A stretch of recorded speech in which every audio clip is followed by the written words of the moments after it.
तो बच्चों नमस्कार, आप लोग कैसे हैं? आज हम लोग अपने एक नए टॉपिक पे बात करें। आज इकोनॉमी का एक बेस्ट चैप्टर जिसे सबसे महत्वपूर्ण भी माना जाता है और बहुत छोटा चैप्टर है जिसका नाम है अर्थशास्त्र का है ये राज्य एवं राष्ट्र की आय। राज्य एवं राष्ट्र की आय हम लोग पढ़ने वाले हैं जो कि काफ़ी मस्त चैप्टर है क्लास 10th सामाजिक विज्ञान 2026 के लिए ये है एक बार में पूरा समझ में आएगा। मैं अभिनव भैया आपको ये पढ़ा रहा हूँ तो आइए हम स्टार्ट करते हैं। देखिए इसमें कुछ परिभाषा है जो आपको मैं बताऊँगा वो परिभाषा अगर आप पढ़ लेते हैं तो एग्ज़ाम में काफ़ी नंबर आएगा और देखिए वीडियो बहुत छोटा होगा तो घबराना नहीं है कि भैया इतना छोटा वीडियो में क्या होगा, क्या पढ़ाइएगा, ये नहीं टेंशन लेना आपको।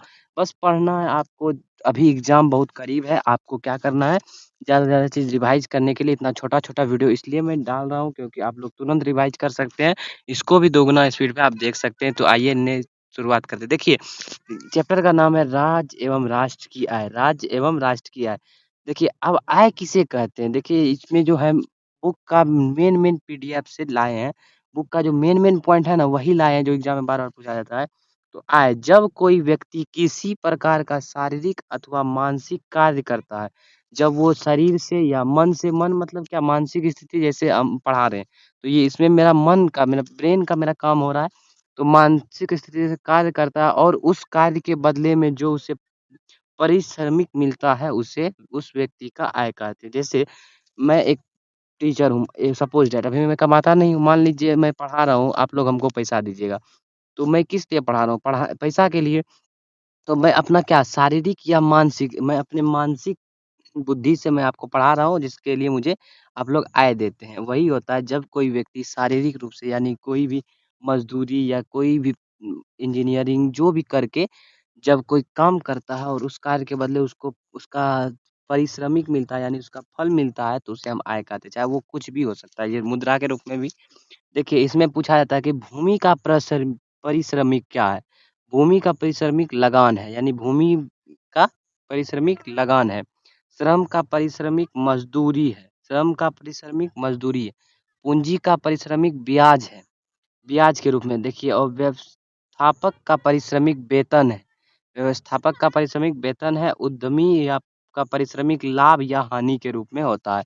तो यहाँ से एग्ज़ाम में बहुत क्वेश्चन बनता है, आप लोग इस चीज़ को देख सकते हैं और बहुत ही ज़्यादा क्वेश्चन इससे बनता है, तो घबराना नहीं है, बस ईज़ी वे में आपको याद रखना है कि देखिए फिर से एक बार मैं बता रहा हूँ, ये बात आप नोट डाउन भी कर सकते हैं, ठीक है ना? भूमि का पारिश्रमिक क्या है? देखिए भूमि का पारिश्रमिक लगान, श्रम का मज़दूरी, पूँजी का ब्याज, व्यवस्थापक का पारिश्रमिक वेतन, पारिश्रमिक या उद्यमी का प्रेशर यानी जो उद्यम करता है व्यवसाय लाभ या हानि के रूप में ये याद रखिएगा बहुत बार एग्जाम में पूछा गया है।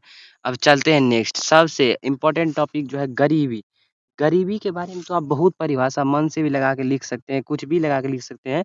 लेकिन एक जो बुक में दिया हुआ परिभाषा है उसी में तो जो व्यक्ति को अपनी न्यूनतम आवश्यकता पूरी नहीं हो पाती है, उसे हम गरीब कहते हैं, उसे गरीब कहा जाता है। जिस व्यक्ति को अपना न्यूनतम आवश्यकता की पूर्ति नहीं हो पाता है, उसे हम गरीब कहते हैं। अब न्यूनतम आवश्यकता क्या है? जैसे रोटी, रोटी तो हर बिना खाए रह नहीं सकता है, रोटी, कपड़ा रहना चाहिए, मकान रहने के लिए एक रहना चाहिए, चाहे मकान कैसा भी हो आपको ये जिस व्यक्ति को ये मिलता है, उसे हम लोग क्या कहते हैं? गरीब नहीं कहते, वो ठीक-ठाक आदमी है। जिसको ये नहीं मिल पाता है, उसे गरीब कहते हैं, ठीक है ना?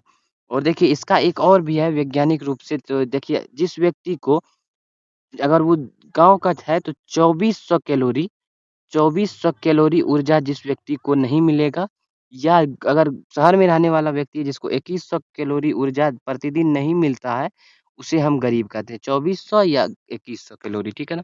ये ठीक है, यहाँ तक समझ में आ गया। अब देखिए हमारा जो एक है गरीबी का कुचक्र, ये बहुत बार एग्ज़ाम में आता है कि गरीबी का कुचक्र की धारणा किसने दी? देखिए गरीबी का कुचक्र का धारणा रेगनर नर्क्स ने दिया।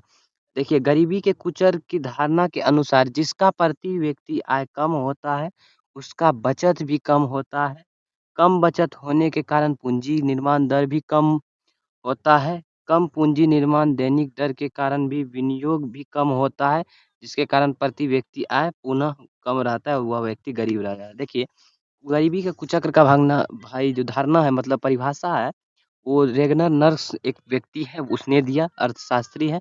इसका कहना है कि गरीबी के कुचक्र की धारणा के अनुसार जिस व्यक्ति का आय कम रहेगा, जो व्यक्ति कम पैसा कमाएगा और उसका बचत कम पैसा कमाया, अब वो बचाएगा क्या? अपना घर में सारा खर्च करेगा, जो मतलब उसका मिनिमम आवश्यकता है, उसका जो कम से कम अब खाना के लिए उसको रुपया लगता है, तो वो उसका ना बचत हो पाएगा और कम बचत होने के कारण वो पूँजी नहीं बना पाएगा, ना कुछ खरीद सकता है कभी, ठीक है? और उस कम पूँजी के कारण वो उसका दैनिक कारण यानी वो किसी चीज़ में इन उसका विनियोग मतलब उसमें पैसा लगा नहीं सकता। जैसे आप अभी पढ़ाई में पैसा लगा रहे हैं, जिसका कम बचत रहेगा वो पढ़ाई में पैसा नहीं लगाएगा और उसका फिर क्या होगा, उसका फिर उस जो व्यक्ति होगा, उसका बच्चा सब, उसका भी आय पुनः कम रह जाएगा।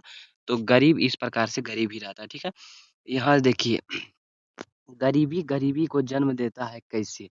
ये क्वेश्चन एग्ज़ाम में 5 बार आ चुका है। ये क्वेश्चन एग्ज़ाम में 5 बार आ चुका है।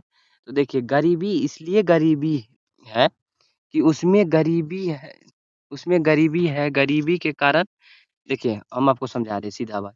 अगर कोई व्यक्ति गरीब है और उसका बच्चा जो है, वो भी गरीबी का बेटा है, ना उसको अच्छा से साधन मिल पाएगा, ना कुछ खाने के लिए, ना इसका ब्रेन डेवलप होगा। इस प्रकार से वह गरीब तो है था ही, तो इस गरीब ही रह जाएगा। तो देखिए, पहली बात तो वो गरीब है, फिर गरीबी के कारण उनकी आय कम होती है, शिक्षा और अज्ञानता के कारणवश बच्चों की जन्म अधिक होती है, फलतः उनकी अगली पीढ़ी अधिक गरीब हो जाती है। गरीबी का यह कुचक्र अनवरत चलता रहता है। इसका आशय यह है कि गरीबी ही गरीबी को जन्म देता है। भारत का सबसे गरीब राज्य उड़ीसा है, याद रखिएगा भारत का सबसे गरीब राज्य उड़ीसा है। याद रख तो आप याद रख सकते हैं कि सबसे गरीब राज्य उड़ीसा है। तो हाँ, ये आप लोग पूरा पॉइंट को याद करते जाइए। देखिए हो अब देखिए, जो सबसे महत्वपूर्ण टॉपिक है वो है राष्ट्रीय आय। ये एग्ज़ाम में भी बहुत बार पूछा जाता है। हर एक चाहे वो सेंटअप हो, फाइनल हो, टर्मिनल हो, मंथली हो, सब एग्ज़ाम में आता है। किसी देश में परिभाषा देखिए, किसी देश में 1 वर्ष में उत्पादित वस्तुओं एवं सेवाओं के कुल मूल्य को राष्ट्रीय आय कहते हैं। अब देखिए, 1 वर्ष में देखिए, जैसे 1 वर्ष 1 साल में कोई देश में कितना वस्तु उत्पादित हुआ और कितना सेवा उसमें दिया गया। देखिए, सेवा सेवा किसे कहते हैं? जैसे मैं आपको पढ़ा रहा हूँ, तो वो क्या है? सेवा। आप जिस मोबाइल से पढ़ रहे हैं वो एक वस्तु है, वो भी कहीं से उत्पादित हुआ है, तो उस वस्तु का जो कुल मूल्य है, वस्तु और सेवा का कुल मूल्य मतलब जितना रुपया आता है, आप हमको मान लीजिए पढ़ाने का 10,000 देते हैं और वस्तु अगर आप खरीदते हैं 1 साल में, कोई मोबाइल ही खरीदे 12,000, 13,000, 20,000 का खरीदे। अब देखिए, 1 साल में किसी देश के अंदर कितना वस्तु बिका और कितना सेवा से उसका पैसा आया, उसी के योग को क्या कहते हैं? राष्ट्रीय आय। राष्ट्रीय आय राष्ट्र के आर्थिक हित आकलन का सर्वाधिक विश्वसनीय मापदंड है। यानी राष्ट्र कितना विकसित हुआ है, यह कौन बताएगा? राष्ट्रीय आय, ठीक है ना? राष्ट्रीय आय। भारत में राष्ट्रीय आय के लिए केंद्रीय सांख्यिकी संगठन सीएसओ उत्तरदायी है। याद कर लीजिए, केंद्रीय सांख्यिकी संगठन। भारत में राष्ट्रीय आय के आकलन के लिए केंद्रीय सांख्यिकी संगठन की सहायता राष्ट्रीय प्रतिदर्श सर्वेक्षण संगठन एनएसएसओ करता है। देखिए, इसका सीएसओ का जो साथ देता है एनएसएसओ, ठीक है? तो ये याद रख सकते हैं आप लोग ये पॉइंट। इसका पीडीएफ अगर लेना हो तो कमेंट करिएगा। देखिए, राष्ट्रीय आय। अब देखिए, राष्ट्रीय आय का ऐतिहासिक परिवेश यानी राष्ट्रीय आय का इतिहास में क्या रहा, तो भारत में सबसे पहले 1868 ईस्वी में दादा भाई नौरोजी ने राष्ट्रीय आय का अनुमान लगाया था। भारत में जो है सबसे पहले 1868 ईस्वी में दादा भाई नौरोजी ने राष्ट्रीय आय का अनुमान लगाया था। दादा भाई नौरोजी ने अपने पुस्तक poverty and British rule in India में भारत के प्रति व्यक्ति आय 20 रुपए बताया है। यानी 20 रुपए पहले जो था भारत का प्रति व्यक्ति आय था 1968 के टाइम में। 1925 से 29 के बीच भारत का राष्ट्रीय आय का आकलन प्रसिद्ध अर्थशास्त्री डॉक्टर भी राव के द्वारा किया गया।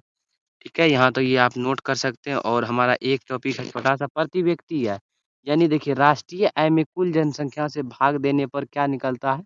प्रति व्यक्ति आय, यानी प्रति व्यक्ति आय टोटल देश का इनकम कितना है और देश की कुल जनसंख्या कितना है उससे भाग दीजिएगा तो एक व्यक्ति का औसत आय निकल जाएगा, ठीक है। तो लास्ट हमारा ये है कि आर्थिक विकास की मापदंड के लिए प्रति व्यक्ति आय को उचित सूचकांक माना जाता है। प्रति व्यक्ति आय देश में रहने वाले व्यक्तियों का औसत है। देखिए, आर्थिक विकास के लिए यानी किस देश का कितना विकास हुआ है इसका पता लगाने के लिए वहाँ का प्रति व्यक्ति आय जानना पड़ेगा। सबसे ज़्यादा प्रति व्यक्ति आय है अमेरिका का, जहाँ पे है 4,53,000 कुछ ऐसे है रुपया, एक व्यक्ति का इतना औसत है, औसत।